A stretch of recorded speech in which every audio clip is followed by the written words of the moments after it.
Hello there, and welcome to our presentation. Ghassan and I will be talking about Dylan and his struggles through high school, from a biological, social, and cognitive perspective. Dylan's journey, if observed on a timeline, can be seen as a journey that's taken on hardship based on him maturing later than his age-related peers, parental expectations, and high cognitive loads, which all contribute towards a downward trajectory in Dylan's behavior. Beginning with late maturation, Dylan is developing at a slower rate than his peers in terms of height growth and the shaping of his physical features, just by way of example. Jones 2014 states that physical development, or the lack of, is closely linked to a person's identity. So Dylan may well have negative perceptions geared towards his own identity. This may cause him to feel withdrawn and or more likely to engage in high-risky behavior. Looking at the strategies, it is important that we relay a positive perspective of Dylan's interests in drama and mathematics, just so he feels a connectedness and doesn't feel like all is lost in his life. This is an advantage. Another strategy, and again on the advantage side, could be that Dylan is offered extracurricular classes, an opportunity to catch up or excel. Also, after-school sports program, where it is an opportunity for him to build self-confidence and also his physical strength in improving his basketball skills. Now let's look at Dylan's journey from a cognitive perspective. Steinberg 2008 proposes that heightened risk-taking in adolescence can be understood in terms of asynchronous changes in the maturation of a cognitive control system responsible for self-regulatory processes and a socio-emotional incentive processing system, which is responsible for processes related to reward, emotion, and social cognition.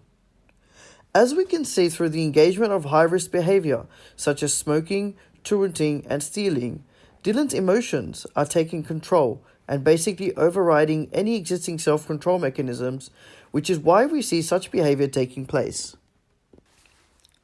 Academically, Dylan's performance is dropping, and this may be because of the way Dylan learns best is not being catered for.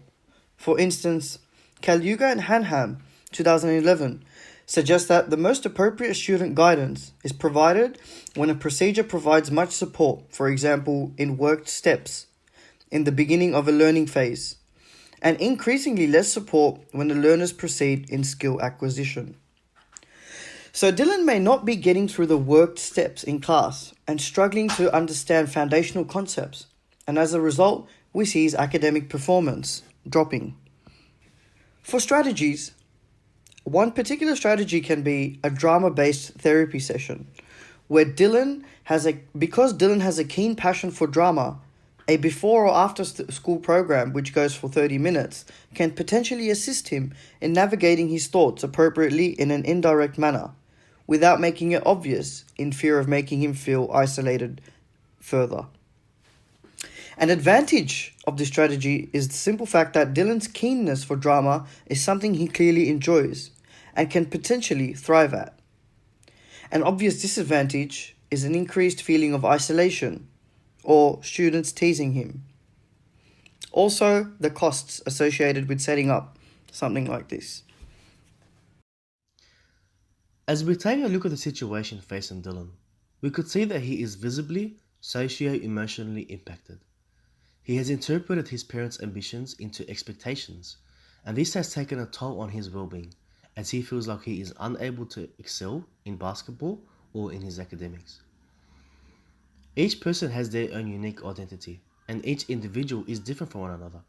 The ambitions that Dylan's parents had set for him may not be something he wants to achieve, and if it is, then they should be advised to show him that he is important to them, and that they care for him regardless of whether he achieves these goals or not. Christensen and Clearly suggest that parents' active involvement results in greater recognition of teacher skills, better teaching evaluation from their principals, enhanced parental understanding of the inner workings of the school, and higher school ratings in effectiveness and program success. One strategy which can support Dylan's issue is to create a school-based family program where Dylan and his parents can come in and commit to team building exercises to help their son. This strategy provides a positive outcome which gives them a newfound perspective and shows Dylan that his parents love and care for him. Another advantage of this is that Dylan can see this as a means to find motivation to try and attempt to achieve the goals once again, or at least try something new with a positive or an optimistic mindset. Unfortunately, it could be the case where Dylan's parents could get frustrated during these team building exercises, and this is maybe due to costs, time off work, or even an extended amount of involvement with their child. Seeing this, Dylan could get upset even further, and the exposure to pressure on him to excel would instill in him a picture of his parents not showing him enough love or care.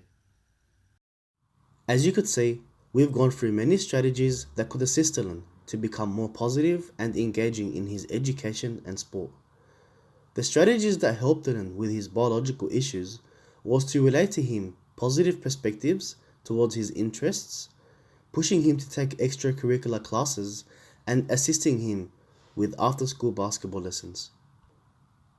The advantages of these strategies is to increase his self-awareness and increase motivation towards himself. Taking on extra classes also helps him with his academic skills, and the after-school basketball lessons could help build his confidence and his physical strengths. However, the disadvantages of these strategies is that he may already be fatigued from a whole day at school, and as a result, he may not benefit from extra classes. Also, the disadvantage of taking after-school basketball lessons is that he may risk injury resulting in harming his physical well-being. Now, I want you to take a look at this short video. Come in, Dylan. Hi, Dylan. How are you? Good. I was taking a look at your scores for both drama and mathematics, and I could very clearly see that they are your two favorite subjects. Yeah. Okay, awesome, great. I wanted to ask you that if you would be interested in before or after school lessons, like like lesson programs or something like that. Would you be interested For drama? for both drama and mathematics? Yeah, sure. Okay, great, awesome. I'm going to be sending you a notification letter for your parents to take home, Mm-hmm. so they could take a look at it, and we'll see how we go from there. Okay. Great. Thank you. Looking at Dylan's journey from a cognitive perspective, we have seen how Steinberg proposes that heightened risk-taking in adolescence is due to changes in the maturation of a cognitive control system. The strategy which we came up with is a drama-based therapy session, which lasts for about 30 minutes after school. This program can potentially assist him in navigating his thoughts appropriately. One advantage of this strategy is that Dylan's keen passion for drama can help him further progress in managing his thoughts indirectly. However, as we take a look at the disadvantages, we can see an increased feeling of isolation. He is also subjected to student teasing, and the costs associated with setting this program up is high. Let's take a look at this next short video. Hi, come in. Dylan's father. Oh, hi sir, how are you? Nice to meet you. Good, nice to meet you. Please sit down. I'm sure you're aware of why I asked you to come in today. We're just concerned about Dylan's well-being. Okay. Mm. Look, he comes home fine, as well as I'm aware. My wife hasn't mentioned anything to me in terms of if there's anything wrong, whatnot. Oh, look, I'm sure he does, but I've noticed a big drop in his confidence lately, both academically and in his sports activities. Oh, right, okay. Look, Mr. Macy, we do have expectations of Dylan. We have ambitions for him, and we do want him to graduate and go to a prestigious university with a scholarship. So we do have expectations of him. That's completely understandable. You know, coming from a parent. A parent wants what's best for their child. You know. Yeah. As for Dylan, he's going through a situation or a phase, you could say, where he needs to make his own decisions in life. Mm-hmm. You know, we need to be there as a support. You know, to support what kind of decisions he makes. Yeah. So, you know, we need to show him as much love and care, especially as a parent. Yeah. We need to be by his side. Yeah. You know, and to assist and advise Dylan on what to do. Right. So, if we show him enough love or care, you know, that could very much help Dylan as well in his path. So, right. Okay. Yeah. Look, I understand what you're saying, and I haven't thought about it from that perspective. mm-hmm. So thank you for bringing that to my attention. Okay. Yeah. I'll definitely go home. I'll speak to my wife and see if we can, come up with some ways where we can, change the situation around. Yeah. But look, thank you for your time. Thank you for calling me in. Yeah, no worries. And like as I said, we're always here to help. You know. Thank you. We're here to assist Dylan. Yep. And we'll see what we do from there. The social influences in his life are mainly his parents. His interpretation of their ambitions has taken a toll on his well-being. So the strategy which we came up with was to have Dylan and his parents sit down and to ask them to participate in team and family building programs. This is to strengthen his family bonds and to help Dylan feel an increased sense of connection and love with his parents. The advantages of this strategy is that it builds a positive outcome for both Dylan and his parents. The program also shows Dylan that his family love and care for him, building positive motives towards his education. It is also a means to find motivation in achieving these goals once again, and also provides positive reinforcement, causing Dylan to try other new things. However, the flip side of this is that Dylan's parents could get frustrated. This is due to the costs that are involved with this program. They will maybe be taking some time off work, and an extended amount of involvement with Dylan's education could backfire due to the two previous reasons. Now, let's take a quick look at this video. Yes, come in. Hello, Dylan's father again. Hey, hi there. Good. Please sit down. Thank you. So I've called you in today to let you know that me and the school, we've come up with a family-based program after school hours. Mm-hmm.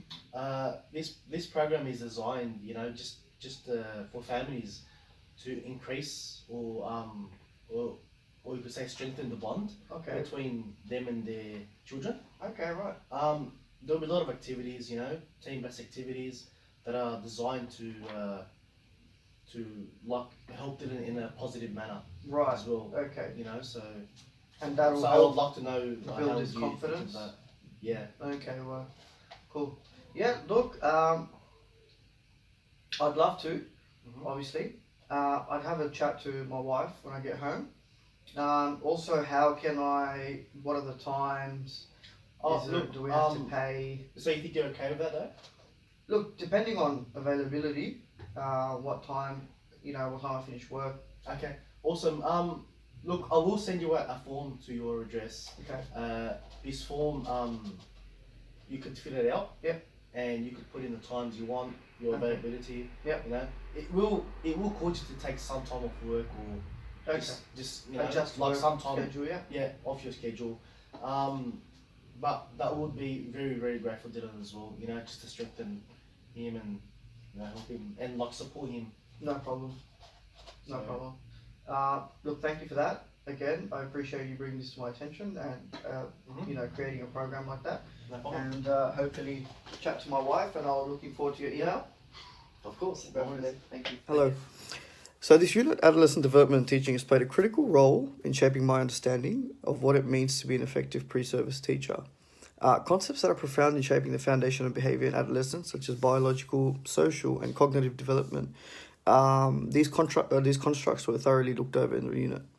So I've learned several key concepts, with one concept stemming from Steinberg, where we understand that The propensity to engage in risky behavior hinges in part on deficiencies in one's capacity for self-regulatory control. So adolescents can act out depending on their low social self-control. Another characteristic of risky behavior is that it most often occurs in hot contexts. So engagement in risky behavior is most apparent under circumstances that more intensely arouse socio-emotional reward process. So higher risk taking for higher reward. As a pre-service teacher, the understanding of Sandrock's biopsychosocial approach was key in shaping my teaching practices, looking at increased risk-taking and sensation-seeking, understanding how students have not developed self-control, more likely to engage in delinquent activities. Also socially, I learned that inadequate parenting can take its toll on parents' well-being. On students' well-being. Looking at Vykotski's zone of proximal development, it is assumed that it can be applied in any learning tasks. In basic terms, it's looking at what a student can do with or without assistance. I will apply instructional scaffolding, being an English teacher, where I would add support for students to enhance their learning by building on their experiences and their learning as they learn new skills. Applying work steps, going through worksheets together as a class or individually are just examples of what can be done, making sure they're being guided correctly until they are ready to learn independently. Thank you. Hi, my name is Ghassan Macy, and I found the student adolescent development and teaching to be very informative and engaging. I like the fact that we sometimes engage with hands-on activities during tutorial times and how we created real-life scenarios to help practice for our future position as a teacher. The unit has provided me with a backbone of knowledge that I can use when I jump into the workforce and when dealing or assisting students who are going through their phase of adolescence. In regards to the gainable knowledge this student provided, I learnt many things that an individual goes through during their adolescent phase. One thing which caught my attention was Steinberg's theory on hot and cold cognition, as it relates to me on a very personal level when I was going through my adolescent phase. As a teacher, I need to take in any bit of information a student relates to me regarding the social aspect of their lives, whether it be something that is triggering their emotional cognition, their emotional cognition at home or at school. This way I could find out what the best possible solution is to helping the students when contacting their parents and when relaying the situation to other teachers for their advice.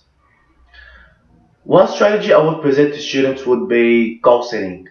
To assist me with this, I would be using a program called SMART, which is a framework that can help students set goals such as medium term, long term, or to the extent of preparing themselves for future occupations.